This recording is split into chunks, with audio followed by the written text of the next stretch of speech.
एक ऐसा एक्टर जो मुख्यमंत्री योगी आदित्यनाथ के खिलाफ खड़ा था, लेकिन अब उन्हीं की पार्टी में है। एक एक्ट्रेस जिसने मुस्लिम नाम को हिंदू नाम से बदल लिया, और एक एक्टर जो दूसरी इंडस्ट्री में गद्दारी करता है लेकिन भोजपुरी सिनेमा में हीरोगिरी करता है। भोजपुरी इंडस्ट्री में आज के समय में फिल्में कम, पॉलिटिशियन ज्यादा निकल रहे हैं। चाहे एक्टर हो या एक्ट्रेस, कोई किसी से कम नहीं है। इसीलिए आप लोगों के सामने मैं लाया हूँ यह वीडियो, जिसमें आप सब जानेंगे भोजपुरी सिनेमा के वे कौन से कलाकार हैं जिन्होंने पॉलिटिक्स को ज्वाइन किया।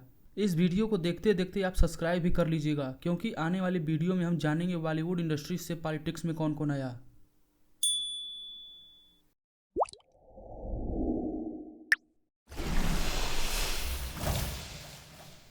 कुणाल सिंह भोजपुरी इंडस्ट्री के अमिताभ बच्चन के नाम से मशहूर है। भले ही इनका चेहरा बॉलीवुड स्टार जितेंद्र से मिलता हो, लेकिन ये जितेंद्र नहीं है। जिस जमाने में भोजपुरी को कोई जानता तक नहीं था, उस जमाने में इन्होंने भोजपुरी इंडस्ट्री को नया आयाम दिया। कल हमारा है, धरती मैया, गंगा किनारो मोरा गाँव इनकी शुरुआती फिल्में थी।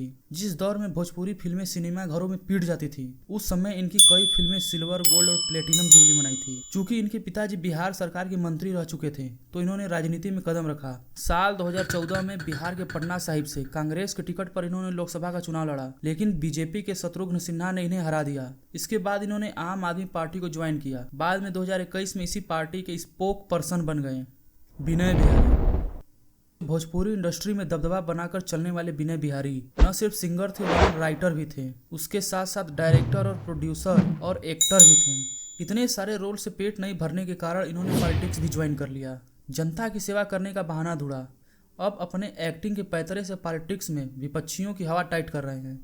लौरिया सीट पर 2010 में अपने बलबूते निर्दलीय विधानसभा की सीट जीतने के बाद इन्होंने बीजेपी ज्वाइन कर लिया। फिर कंटिन्यूअसली उसी सीट पर 2015 और 2020 में एमएलए बनकर विपक्ष को सदमे में डाल दिया।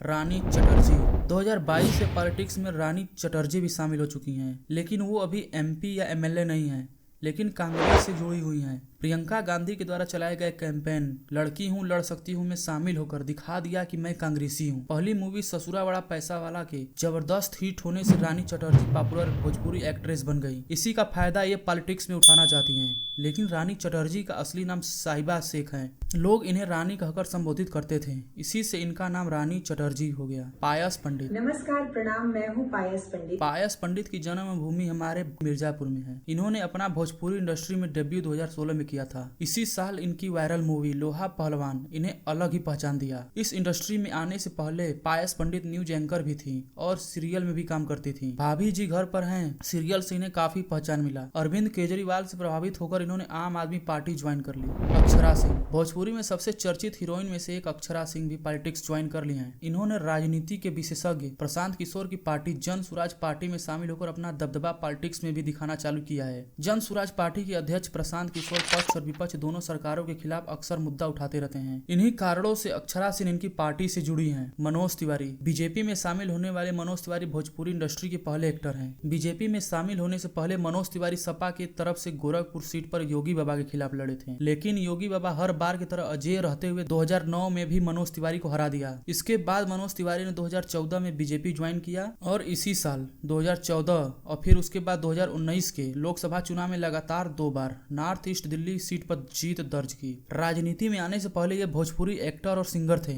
म्यूजिक एल्बम पिंकिया के पापा के सुपरहिट होने से हर घर का बच्चा इन्हें जानने लगा था। रवि किशन मिलिए भोजपुरी इंडस्ट्री के हीरो और बाकी इंडस्ट्री के गद्दार रवि किशन से। जी हाँ, रवि किशन ने अब तक कुल मिलाकर 700 से भी ज्यादा मूवी हिंदी, भोजपुरी, कन्नड़, तेलुगु और तेलुगु भाषा में कर चुके हैं। इतनी मेहनत के बाद इन्होंने राजनीति में भी मेहनत करने 2014 में उतर गए। इंडियन नेशनल कांग्रेस की जौनपुर के सीट पर लोकसभा का चुनाव लड़े,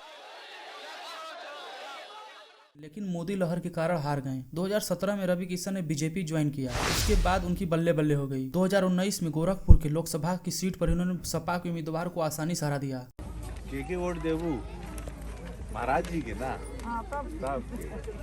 दिनेश लाल यादव निरहुआ सटर रहे म्यूजिक एल्बम से सुपरहिट हुए। दिनेश लाल यादव 2019 में राजनीति में शामिल हुए और बीजेपी को ज्वाइन किया। मोदी लहर में भाजपा ने निरहुआ को भूतपूर्व मुख्यमंत्री अखिलेश यादव के खिलाफ आजमगढ़ की सीट पर लड़ाया था, लेकिन यहाँ के लोगों ने निरहुआ को भाव तक नहीं दिया। अखिलेश यादव ने निरहुआ को आजमगढ़ सीट पर 2,60,000 वोटों के अंतर से हराया था। इसके बाद 2022 में लोकसभा उपचुनाव में सपा के प्रतिनिधि को हराकर जीते। आजमगढ़ लोकसभा से सदस्य निर्वाचित हुआ हूँ। अब 2024 में लोकसभा चुनाव में उसी सीट पर अपनी किस्मत आजमा रहे हैं। पवन सिंह एक एक्टर, सिंगर और स्टेज परफॉर्मर हैं और लोग इनके जबरदस्त एक्टिंग से इन्हें पावर स्टार कहते हैं। भोजपुरी इंडस्ट्री में पवन सिंह सबसे महंगे एक्टर हैं। 1997 में इनका पहला एल्बम ओढ़निया वाला आया। इसके बाद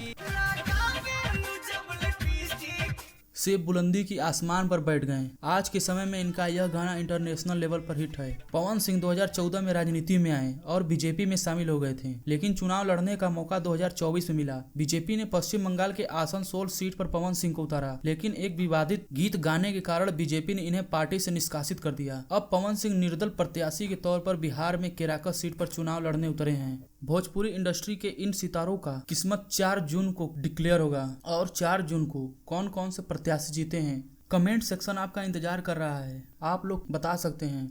मिलते हैं नेक्स्ट वीडियो में।